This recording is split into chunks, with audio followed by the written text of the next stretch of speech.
যে কুরআনুল কারীম আসমান বহন করার জন্য প্রস্তুত হয় নাই, জমিন বহন করার জন্য রাজি হয় নাই।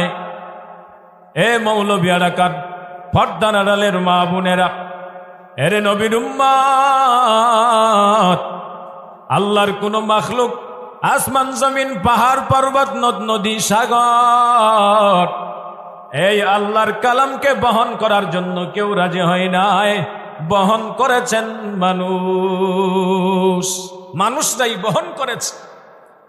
আল্লাহ তাআলা বিন্যায়াতে বলেন, লাউ আনজালনা হাযাল কুরআনা আলা জাবালিন লারাআইতাহু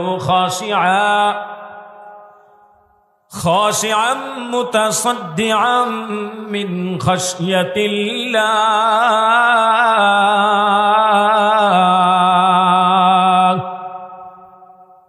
আল্লাহ তাআলা বলেন, যদি এই কোরআন জমিন পাহাড় পর্বত আসমান এই কোরআন যদি বহন করত, জমিন চূর্ণ বিচূর্ণ হয়ে যাইত, পাহাড় চূর্ণ বিচূর্ণ হয়ে যাইত, পাহাড়ের অস্তিত্ব বাকি থাকতো না, জমিনের অস্তিত্ব বাকি থাকতো না, আসমানের অস্তিত্ব বাকি থাকতো না, সব বিলীন হয়ে যাইত।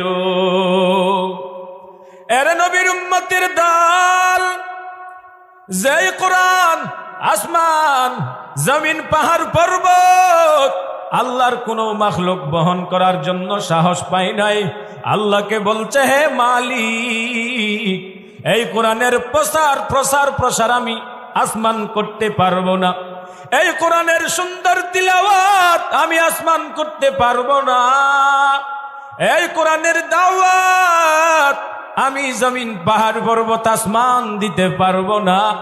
হে আল্লাহ, আমি বিলীন হয়ে যাব, আমার অস্তিত্ব এই জমিনের মধ্যে খুঁজে পাওয়া যাবে না। এর নবীর উম্মত, যেটা আসমান বহন করার জন্য রাজি হয় নাই, জমিন পাহাড় পর্বত সাগর বহন করার জন্য রাজি হয় নাই, সেইটা মানুষরাই বহন করেছে। ওয়াহামালাল ইনসান। এরে নবীর উম্মত, আল্লাহ তাআলা শেষ পর্যায়ে বলেছেন, ইন্নাহু কানা যালুমান জাহুলা। এই কোরআনের হক যারা আদায় করতে পারবে না তারা হচ্ছে জালেম। এই কোরআনের সহি শুদ্ধ তেলাওয়াত, এই কোরআনের উপরে যারা আমল করতে পারবে না, এই কোরআনের তাসহিহ, এই কোরআনের তিলাওয়াতুল কুরআন, তাসহিহে কুরআন যে বান্দা বান্দি পারবে না, আল্লাহ তাদের ইঙ্গিত করে বলেছেন, তাদের গালি দিয়ে বলেছেন, এই জমিনের মধ্যে সেই বান্দার মতো মূর্খ দ্বিতীয় কেউ নাই। আমরা বুঝি এই জমিনের মধ্যে যার একটা বড় ডিগ্রি আছে, কিসের ডিগ্রি? উকিলাতির ডিগ্রি থাকলে, ডাক্তারের ডিগ্রি থাকলে, ডক্টরের ডিগ্রি থাকলে, ইঞ্জিনিয়ারের ডিগ্রি থাকলে আমরা বুঝি বড় শিক্ষিত। আল্লাহ বলেন, না না না, ও মৌলভী পাড়া এলাকার মুসলমান, ও পর্দার আড়ালের মা বোনেরা, যারা ছেলেদের ইঞ্জিনিয়ার বানিয়েছেন, যারা ছেলেদের ডাক্তার বানিয়েছেন, ডক্টর বানিয়েছেন, আপনার ছেলেকে এই জমিনের মধ্যে প্রতিষ্ঠিত করার জন্য, বড় চাকরি হাতের মধ্যে দেওয়ার জন্য, 1 লক্ষ টাকা বেতন পাওয়ার জন্য, 50,000 টাকা বেতন পাওয়ার জন্য যত ডিগ্রি আছে সব আপনার ছেলের হাতের মধ্যে দিয়েছেন। কিন্তু আল্লাহর কালামের সহি শুদ্ধ তিলাওয়াত যদি না দেন, আল্লাহ তাআলা বলেন, ওই ছেলেটা আপনার নজদিক যত বড় শিক্ষিত হোক না কেন, আল্লাহ তাআলা বলেন এই জমিনের মধ্যে সেই বড় মূর্খ। এই জমিনের মধ্যে তার মতো মূর্খ দ্বিতীয় কেউ নাই। শর্ত কি? যদি কোরআনের তেলাওয়াতটা যদি সহি শুদ্ধ সে যদি না জানে। এখন দেখেন, আমার ছেলেটা 5 এর মধ্যে পড়ে, আমার ছেলেটা 8-এ পড়ে, 9-এ পড়ে, 10 IBA পড়তেছে, মাস্টার্স পাস, শিক্ষিত সন্তান, চাকরি করতেছে, সরকারি চাকরি করতেছে, পুলিশ, আর্মি, র্যাব, বিডিআর হয়ে গেছে, এসপিডিসি, আমার দেশের বড় কর্ণধার। এরে নবীর উম্মত, দেখবেন কোরআন তেলাওয়াতের বেলায় একবারে 0, সব দিকে 100ই 100।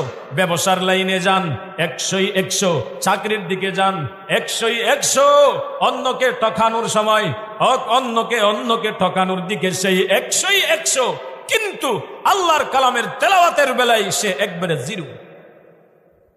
আপনার ছেলেটা বড় শিক্ষিত, মাস্টার্স পাস, বাংলাদেশের যত ডিগ্রি আছে সব ডিগ্রি তার হাতের মধ্যে দিয়েছেন। কেন? বলে সমাজের মধ্যে ছেলেটাকে প্রতিষ্ঠিত করার জন্য, ছেলেটাকে মানুষরা টাকাওয়ালা বলার জন্য, গাড়িওয়ালা বলার জন্য, বাড়িওয়ালা বলার জন্য, ছেলেটাকে মানুষ সম্মান করার জন্য। হে মুমিন, তার হাতের মধ্যে এই দুনিয়ার মধ্যে চলার জন্য সে ডিগ্রি নেওয়ার পর চাকরিটা যদি পায়, তার হায়াত কতদিন পাবে তার কোনো গ্যারান্টি নাই। সে বড় চাকরি করতেছে, হতেই পারে চাকরিতে যাওয়ার সময় ছুটিতে ঘরের মধ্যে আসছে, আবার তার অফিসে চলে যাচ্ছে, এমন সময় গাড়ি অ্যাক্সিডেন্ট করে মরণও হতে পারে। ঠিক কিনা? ঠিক কিনা বলেন? মরণ থেকে পালার কারো সুযোগ আছে? কার মরণ কখন কোথায় হবে জানে কেউ? বলেন। মরণ থেকে যতই পালাও, মরণ তোমায় নিবে গিরি। যদিও শুধু আকাশ পানে লুকাও, সেটায় লাগে সিঁড়ি। নদী পথে নৌকা চালাও ও মাঝি ভাই, বেলা ডুবার আগে আগে আমি ওপার উঠতে চাই। নদীর পার ভেঙে ওপার ভরে, এই তো নদীর খেলা। সকাল বেলার ধনী রে তুই ফকির সন্ধ্যা বেলা। কোথায় থেকে আগমন, কোথায় যেতে হবে রে, কে আনিল কি কারণে জানা নাই ভবেতে। বৈষ্ণ হাফেজ বাতু গুয়ম কে গুলতাজা নমি মানত, আগর মানত সবে মানত, সবে দিগার নমি মানত। দীপ্ত কণ্ঠে হাফিজ কহে, ভুলতা যা কি রয়ে তোর জীবন,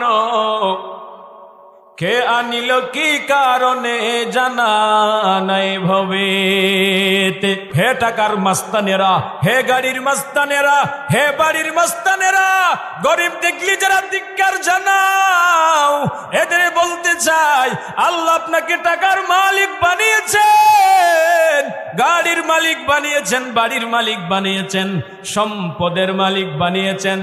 এইগুলো তুমি নিজেই নিজে কিছু হও নাই।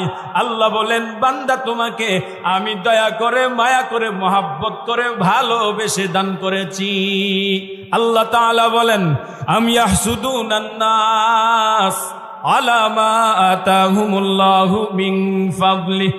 যে ইলম আল্লাহ বান্দাকে দান করেছেন, যেই টাকা আল্লাহ বান্দাকে দান করেছেন, যেই গাড়ি, যেই বাড়ি, যেই সম্পদ আল্লাহ বান্দাকে দান করেছেন, যেই ক্ষমতা আল্লাহ বান্দাকে দান করেছেন, এইগুলো মনে করেছেন নিজের থেকে নিজে হয়েছে। বলে না না, আল্লাহ বলেন, বান্দা আমি তোমাকে এইগুলো অন্যকে কষ্ট দেওয়ার জন্য দান করি নাই।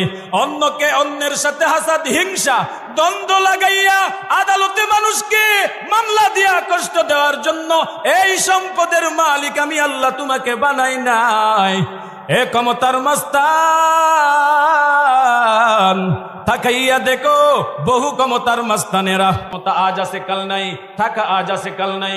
তাকাইয়া দেখেন মিশরের মধ্যে, হে নবীর উম্মতের দল, ভিন্ন ভিন্ন দেশের মধ্যে তুফান হয়েছিল, সুনামি হয়েছিল। আল্লাহ বলেন, বান্দা তোমাকে আমি ক্ষমতা দিলাম, ক্ষমতা এটাকে অপব্যবহার করার জন্য নয়।